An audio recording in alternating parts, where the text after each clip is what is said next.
Hello. Thank you for giving the Transgender Response Team an opportunity to present to you today. My name is Jean-Michel Brevelle, and I am the Sexual Minorities Program Manager at the Prevention and Health Promotion Administration in the Center for HIV, STI Integration and Capacity. One of my roles is to convene and co-chair the Transgender Response Team. We'd like to accomplish a few things with today's presentation.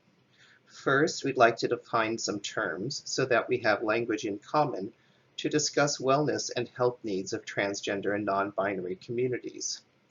We will provide a summary overview of the Transgender Response Team, including our history and purpose, and highlight some of our past accomplishments and current priorities. And we will discuss how participation in local research informs the work of the TRT in the community. This presentation is structured in 3 parts. I will cover part 1. Part 2 provides an overview of a local needs assessment conducted by the TRT through a partnership with Johns Hopkins and will be presented by Manat Malik. The third and final part will report on findings from the LIGHT study, a long-term study of transgender women's health that is currently underway and will be presented by Andrea Wirtz. There are lots of different gender identities and lots of ways to talk about gender. In this presentation, I will be using the terms transgender and non-binary. Not everyone is familiar with these words. Let's define those now. Transgender defines any person who identifies their gender as different from the sex they were assigned at birth. Generally, people who identify as transgender will ask for a gender pronoun, either he or she, that matches their internal sense of gender. Non-binary describes any person who identifies their gender outside of the man-woman, boy-girl gender binary. In general, someone who identifies as non-binary may ask for a gender-neutral pronoun like they or them. The theme of the September HPG meeting is gender-affirming care. Let's define that so we have a shared concept to refer to as we move forward. Gender-affirming care is not just gender-confirming health services like hormone treatment or surgical procedures. It's really all about an approach to having professional interactions with trans and non-binary people that acknowledges and supports their gender identities and lived experiences within the service context. According to The Lancet, gender affirmation is a unique determination of transgender health and well-being globally. It refers to the process of having one's gender affirmed or recognized. There are 4 key gender affirmation domains. You can see them listed here.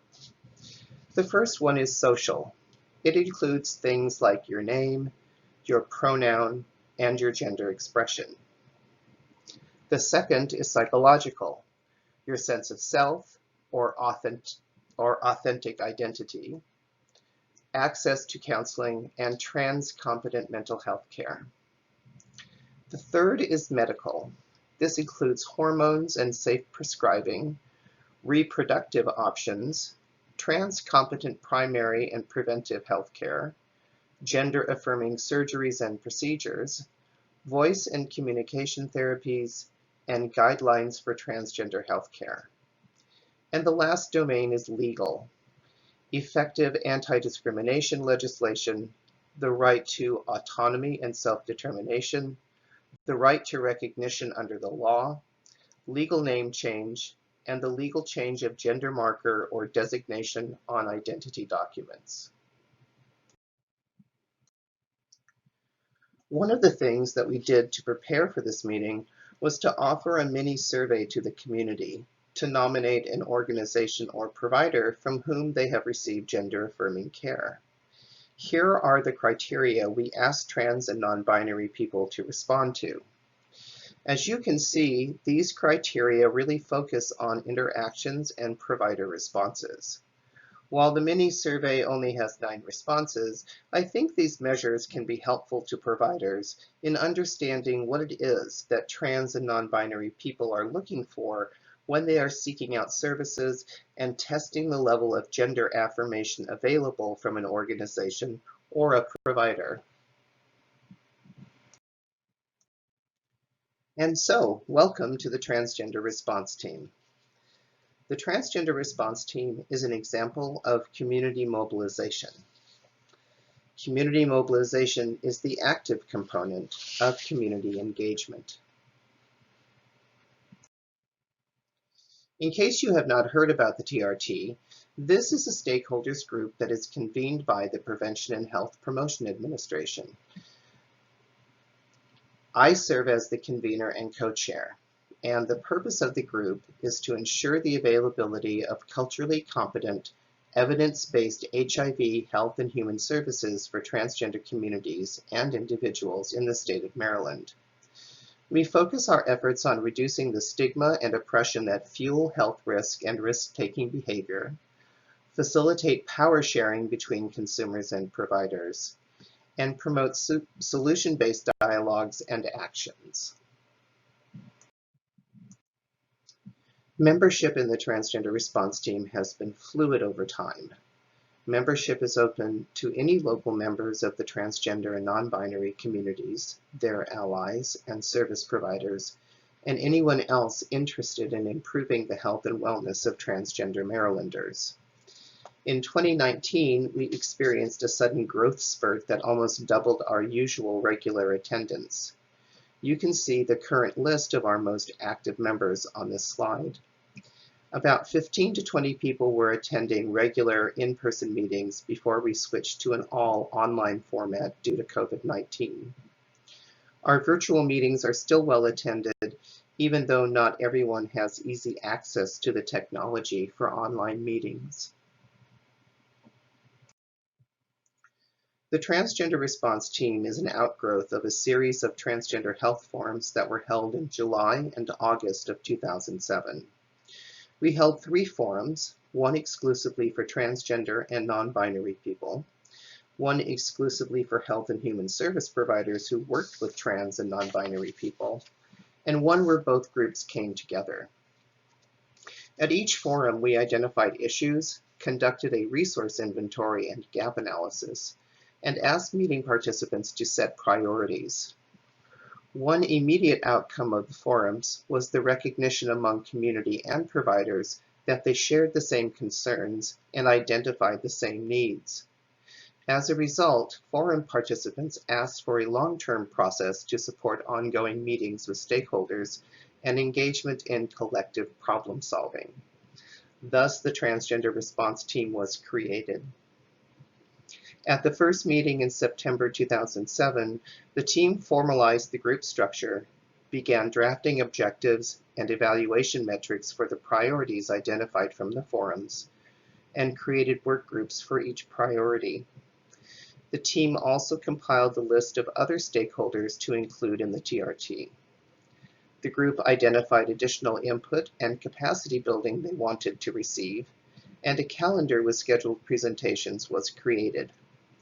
Over the course of the following year, the team implemented and evaluated all efforts together. We continue to engage in this cyclical process. The TRT holds 10 regularly scheduled meetings a year, and work groups schedule additional meetings as needed to concentrate on their priority. Sustainability for the issues that the TRT work on lies in the emergence and growth of more transgender and non-binary leaders, and the security of trans and non-binary-led community organizations that focus on serving trans and non-binary people. To that end, the TRT is a place where mentoring, networking, and capacity building are emphasized in how our work is conducted. Just like everything else, COVID-19 interrupted us. We had to move our priority setting to an online setting in April. We moved all of our meetings to a virtual format in May.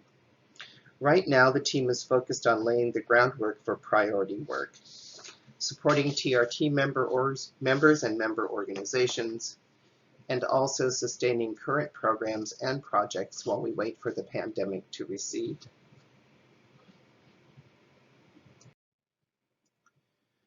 The TRT conducts priority setting every 2 to 3 years.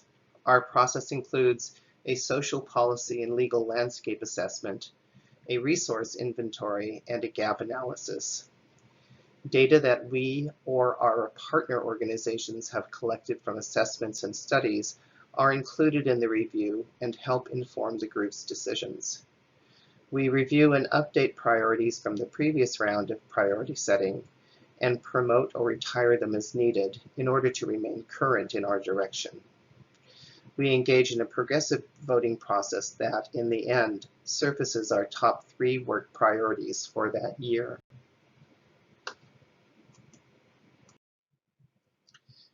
Here you will see listed our top priorities for 2020 and 2021. Establish an anti-violence project centered in LGBTQ experience in Maryland. Improve sex ed for trans and non-binary students in Maryland. And improve and expand employment linkages and relationships with employment programs and employers for trans and non-binary Marylanders. These 3 priorities are consistent with what available local data and direct community input are telling us are among the most urgent needs among trans and non-binary people in the Baltimore metro area. Our current efforts are concentrated on building partnerships, gathering background information for planning, and identifying opportunities to move our priorities forward. Here are some examples of the work that the TRT has engaged in over the years. In 2008, we returned Transgender Day of Remembrance to Baltimore after an absence of several years. This annual event memorializes people who were killed or died due to denial of medical care solely because they were transgender. Transgender Day of Remembrance is held every year on November 20th. The TRT organizes this event each year. We heard from many transgender people that when they went for an HIV test, they were frequently misgendered by the HIV counselor. Counselors were not asking the 2-part gender and sex question on the form to allow people to self-identify their gender. We heard this also from MDH staff overseeing HIV testing programs. So we made a poster to promote HIV counselors to ask the questions and provided training to demonstrate how to do it. We distributed the poster to every testing site funded by MDH. The poster turned out to be quite popular. Both Chase Bruxton and Planned Parenthood of Maryland asked for a version of the poster that they could brand, and of course we gave it to them. They used the poster to reinforce the training they provided to their HIV counselors. Reports back to the TRT by community members showed an improvement in HIV testing encounters and a reduction in misgendering. In 2012, the TRT joined with Free State Justice, Power Inside, and Homeless Persons Representation Project to launch the Transgender Action Group, a street outreach program that brought safer sex kits and access to free legal and healthcare services to transgender people engaged in sex work in Charles Village. For the first 18 months, the program was unfunded except for whatever resources the partners could contribute. MDH contributed condoms, lube, and me in the form of an outreach coordinator and evaluator. The project received several grants from the ABLE Foundation, which allowed the project to hire trans women who were current or former sex workers to coordinate and conduct street outreach. Between 2014 and 2016, the project made over 2,100 street contacts and distributed over 31,000 condoms. The project ended in 2017.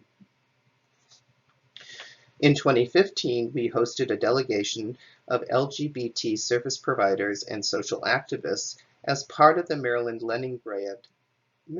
Leningrad Sister State Committee exchange. These 6 young people, all LGBT identify, struggled against stigma and onerous social policies to provide health services and social support to LGBTQ people in the state of Leningrad, Russia.